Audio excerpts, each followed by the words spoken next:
Two sides of reality.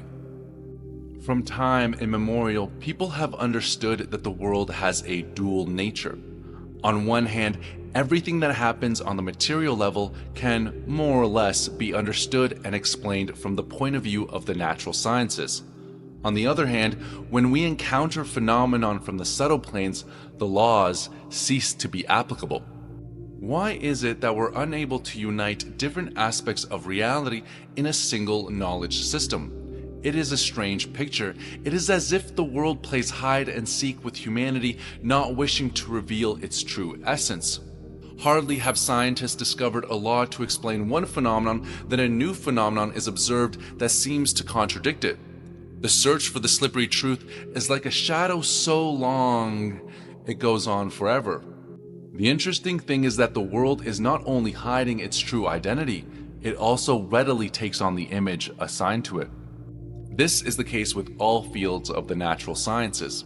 For example, if you imagine that an object of the microworld is a particle, then there will undoubtedly be experiments to prove it. If you imagine that it is not a particle but an electromagnetic wave, the world will not protest but willingly reveal itself in the corresponding manner. You can ask the world what it is made of with equal success. If you ask whether the substance is made up of matter that has mass, it will reply yes. If you ask whether it is in fact made up of energy, it will again answer in the affirmative. So it turns out that the world does not just slip away from us, it agrees with us. In other words, it behaves like a mirror in which literally all our ideas surrounding the nature of reality are reflected. So what are we left with? The world always agrees with our observations of it, and yet avoids giving us a direct answer. Are all our attempts to explain the nature of reality to be in vain? We just have to accept the fact that reality is like a dual mirror that has two sides. One that is physical, that can be touched, and the other that is metaphysical, that lies beyond the perception, but which is no less objective. At the present time, science deals with what is reflected in the mirror, while esotericism tries to peek at the other side. This is what the argument about the nature of reality comes down to. So, what is hidden on the reverse side of the dual mirror? The alternative space is what is to be found on the other side of the mirror, that information structure in which the scripts of all possible events are contained. The number of alternative realities is infinite, just as the number of possible coordinate points on a graph is infinite. The alternative space records everything that ever was, is, or will be. The event that actually takes place in the physical world represents the material realization of one of those many alternatives. This might be difficult to believe. Where exactly is the alternatives space, and how can this be possible? From the perspective of three dimensions, the alternatives space is everywhere and at the same time nowhere at all. It could lie beyond the limits of the visible universe, or it could be in your cup of coffee. Either way, it is not to be found in the third dimension. The paradox lies in the fact that we all go to the alt space every night.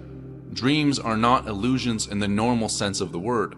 We carelessly attribute our dreams to the realm of fantasy without suspecting that they reflect real events which could have their place in the past or the future. We know that in dreams people see pictures that do not seem of this world. Sometimes people see things in dreams that they quite obviously could never have seen anywhere before. If a dream is like the brain's imitation of reality, then where does it get these incredible pictures and stories? If we consider the mind as the conscious part of the psyche and the soul as the subconscious, dreaming can be seen as the soul's journey into the alt space. The mind does not imagine its dreams, it genuinely sees them. The soul accesses the information field where all scripts and sceneries are stored like frames on a film roll. Time, or the progression of events, only exists as the film roll moves. The mind acts as both the observer and generator of ideas. Memory has the same direct relationship to the alt space. It has already been proved that the mind is not physically capable of retaining all the information it accumulates over a lifetime. So, how does the mind memorize? Rather than retaining the information itself, it keeps a kind of address for the data in the alt space. The mind is not capable of creating anything fundamentally new. It can only compile a new version of a house from old bricks. All scientific discoveries, masterpieces, clairvoyance, and intuitive knowledge are received by the mind from the alt space via the soul. No scientific discovery, wrote Einstein, is made by means of the logical mind. It only acquires logical form later when you describe it. Every discovery, even small ones, are always an insight. The solution always comes from the outside and unexpectedly, as if someone had hinted at it. The alt space should not be confused with the popular concept of the common information field in which data can be shifted from one object to another. The alt space is a stationary matrix, a structure in which defies everything that is or that could possibly take place in the physical world. Mainstream science cannot yet explain or confirm the existence of the alt space. In fact, it often tries to discredit ideas like the transurfing model. This is not surprising since science itself operates like a pendulum. Despite its great achievements, science tends to dismiss anything that doesn't fit within its framework. When faced with unexplained phenomenon, it often resorts to labeling opponents as charlatans or twisting facts or ignoring evidence to protect its rigid stance. There was one person, however, academic Vyacheslav Bronikov, who managed to completely snooker science by combining the totally incredible with the more than obvious. Children taught at the International Academy of Human Development created by Bronikov demonstrate extraordinary abilities. These individuals are capable of seeing with their eyes closed just as well as when they're open. They can memorize huge volumes of information, they have the gift of clairvoyance, and can perceive distant objects as clearly as through a telescope. It is difficult to believe, but a fact is a fact. They see through walls as if there was no obstacle there at all. Research into direct vision reveals surprising findings. In normal sight, the brain registers where the signal enters, its movement, and how it's processed. With direct vision, no entry point or movement is detected, yet the brain clearly processes the signal. Even blocking traditional signal pathways has no effect. This suggests that the brain can perceive without using the physical apparatus of sight, though how it does it remains unknown. Bronikov explains this as a connection between the conscious mind and the higher consciousness, which exists outside the mind as an environment. In transurfing terms, this environment corresponds to the alt space. Regardless of the terminology, the idea is the same. Through direct vision, the brain accesses this metaphysical information field, which contains the complete mold of physical reality. With access to this data, you can perceive objects no matter where they are, behind walls, underground, or extremely far away. The alt space includes both realized areas, i.e. the manifested as material reality, and unrealized areas. To develop direct vision, you must learn to perceive the current realized sector. Physiologically, this may involve synchronizing the brain's hemispheres. Bronikov created a system of simple exercises to help anyone develop this ability. If you're curious, you can find more information online and give it a try. It's entirely possible.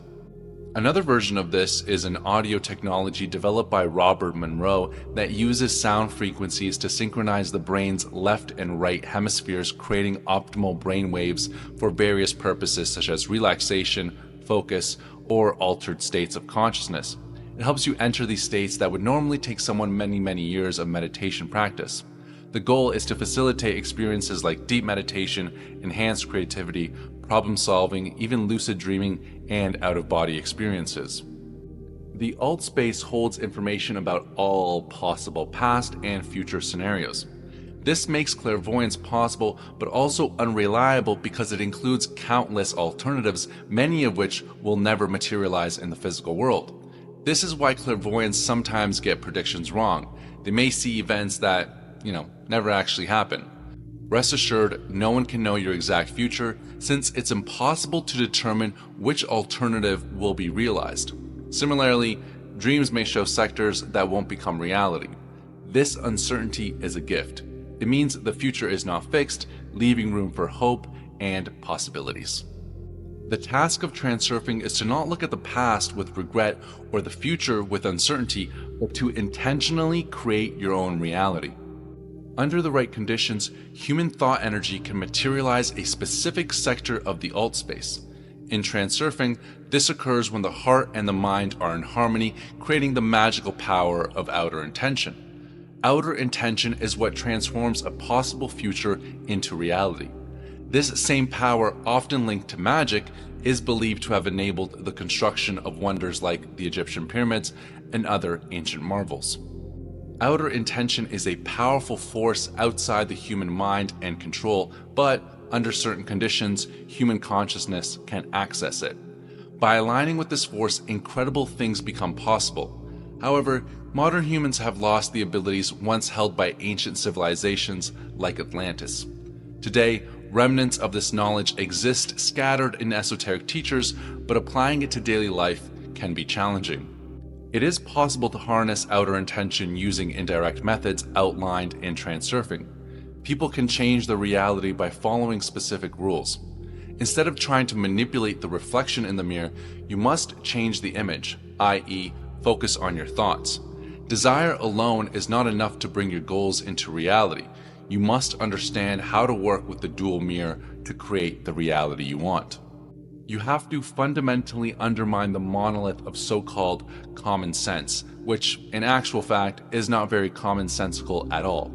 If you can accept that two sides of reality exist simultaneously, the physical and the metaphysical old stereotypes will crumble and the picture of the world will become clearer. Dualism is an integral part of our reality. For example, the soul relates to the alt space and the mind to the material world. Inner intention relates to material reality and outer intention to the virtual sectors of the alt space. When these two aspects of reality connect on the surface of the mirror, phenomena arise that are referred to as paranormal or unexplained. The most obvious example of the connection between the two sides of reality is the wave-particle dualism that occurs when a micro-object behaves either as a wave or as a particle. As mentioned before, the birth and annihilation of microparticles in a vacuum is another example which reality fluctuates between the physical and the metaphysical form. However, the most surprising example is human beings who simultaneously combine in ourselves the material and the spiritual.